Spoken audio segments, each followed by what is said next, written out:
अस्सलाम वालेकुम student. Database के चैप्टर नंबर 3 के लेक्चर नंबर 18 के साथ मैं हूं मकबूल हुसैन। आज के लेक्चर में जो हम टॉपिक डिस्कस करेंगे उसका नाम है ER diagram. ER stand for entity relationship diagram. बहुत ही इंपॉर्टेंट टॉपिक है।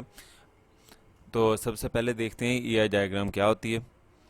An ER diagram is the graphical representation of a table in a database and the relationship between them. ER diagram में graphical होती है, यानी अगर तस्वीरी शक्ल में किसी भी टेबल को जो डेटाबेस में हमने डाटा स्टोर किया होता है उनका आपस में अगर रिलेशनशिप दिखाना हो तो उसके लिए हम ईआर डायग्राम का इस्तेमाल करते हैं।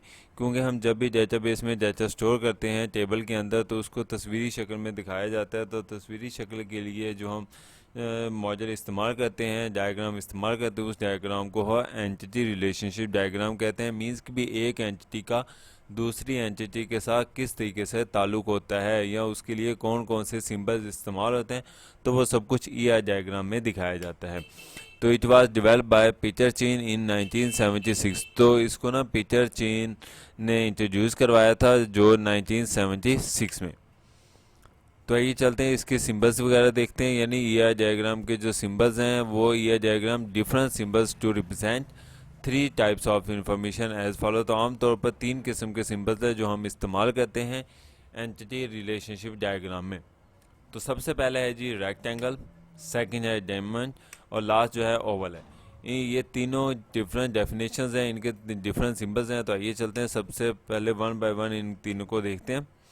सबसे पहले हम देखते हैं रेक्टेंगल क्या होता है और रेक्टेंगल कहाँ यूज़ होता है और इसका सिंबल्स कौन सा है। It is commonly use in to represent entity.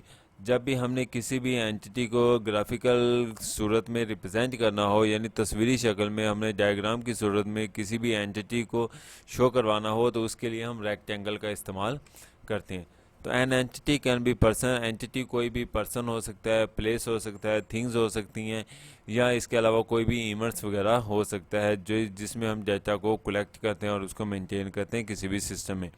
तो एंटिटी के बारे में मैंने लास्ट लेक्चर में डिस्कस किया था, वहाँ पर आप जाकर एंटिटी को मज़ीद अच्छे तरीके से समझ सकते हैं। तो एंटिटी का यानी जो रेक्टेंगल का सिंबल है वो आपके सामने स्क्रीन पर मौजूद है। तो इसको क्या चीज़ है, ये हमारा जो सिंबल है ये हमारा रेक्टेंगल के तौर पर इस्तेमाल होता है। नेक्स्ट हमारे पास जो है वो है डायमंड। डायमंड क्या है, इट इज़ आमतौर पर यूज़ होता है रिलेशनशिप के लिए। जब एक एंटिटी का दूसरी एंटिटी के साथ ताल्लुक़ जोड़ना हो तो उसके लिए हम डायमंड का इस्तेमाल करते हैं। The relationship indicate how entities are related to each other.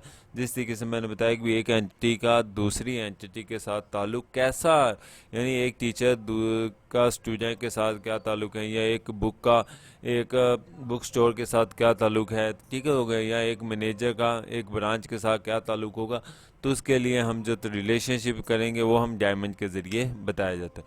और इसका सिंबल जो आपके सामने स्क्रीन पर मौजूद है कि यानी इस तरीके से हम यानी ये वाला जो सिंबल्स है ये रिलेशनशिप के तौर पर इस्तेमाल होता है।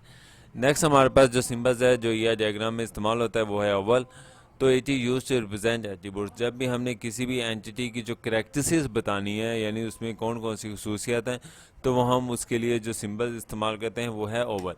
तो the attributes are use to define entity. Attribute जो हैं वो एंटिटी को डिफाइन करता है, यानी रिप्रेजेंट करने के लिए इस्तेमाल होता है। एंड एंटिटी में हैव मैनी एट्रीब्यूट्स। तो हो सकता है कि एक एंटिटी की बहुत ज़्यादा एट्रीब्यूट्स हों।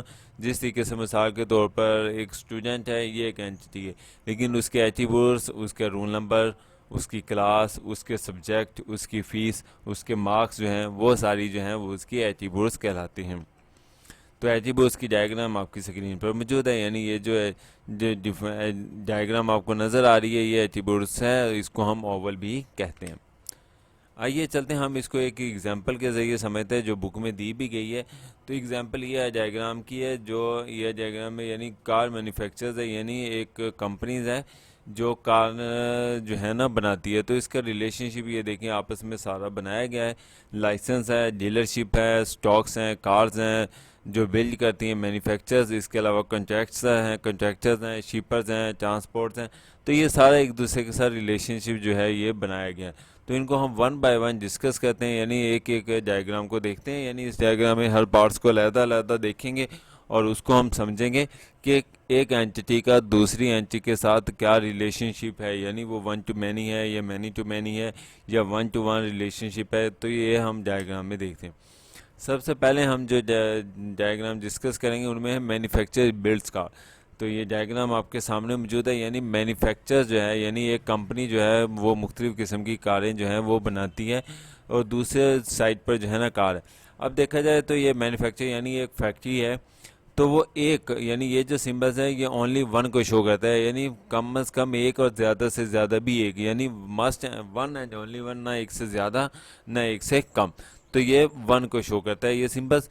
और यहाँ पर जो सिंबल्स है ये जो शो कर रहा है कि ये वन को भी कह सकते हैं और मैनी को। ये जो सिंबल है ये मैनी का है और ये जो साथ आपको नज़र आ रहा है ये वन को शो करता है, यानी वन और मैनी। यानी हम इसको इस तरीके से पढ़ सकते हैं, यानी एक फैक्ट्री जो है एक कंपनी जो है वो एक कार भी बना सकती है और बहुत ज़्यादा कारें भी बना सकती है।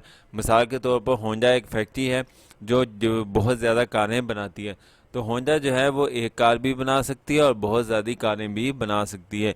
लेकिन अगर हम इसका दूसरी तरफ रिलेशनशिप देखा जाए, यानी कार का अगर मैन्युफैक्चर के साथ देखा जाए, तो वो मैनी का ऑप्शन नहीं आएगा। क्यों?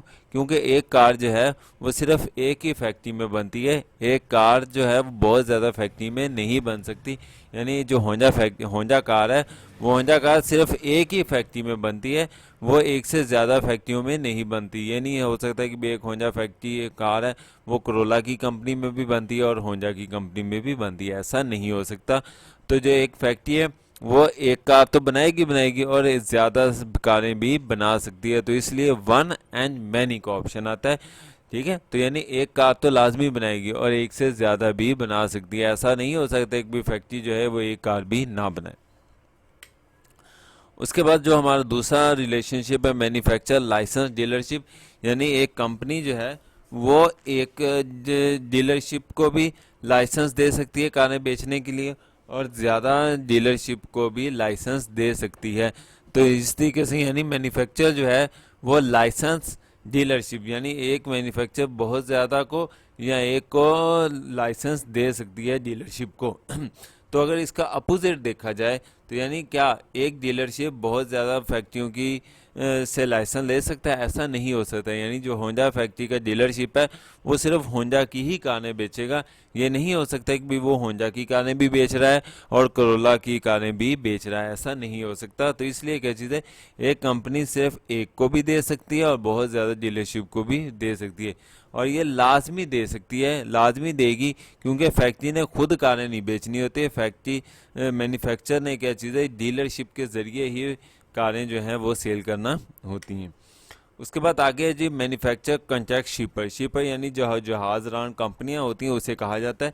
तो यानी एक फैक्ट्री जो है ना बहुत ज़्यादा शिपर्स के साथ भी कॉन्टैक्ट कर सकती है और किसी के साथ भी कॉन्टैक्ट नहीं कर सकती। ये जो निशान नज़र आ रहा है ये ऑप्शनल का निशान है, यानी ये हो भी सकता है और नहीं भी हो सकता। मिसाल के तौर पर एक फैक्ट्री ऐसी है जो सिर्फ पाकिस्तान में ही कारें बनाती है और पाकिस्तान में ही वो सेल होती हैं, वो बाहर मुल्क में सेल नहीं होती। तो इसका मतलब है जब वो बाहर मुल्क में सेल ही नहीं होती तो उसके लिए शिपर्स का इस्तेमाल भी नहीं होगा, क्योंकि जब बेचनी ही पाकिस्तान के अंदर है, बनती भी पाकिस्तान में, तो फिर शिपर्स की ज़रूरत ही क्या है।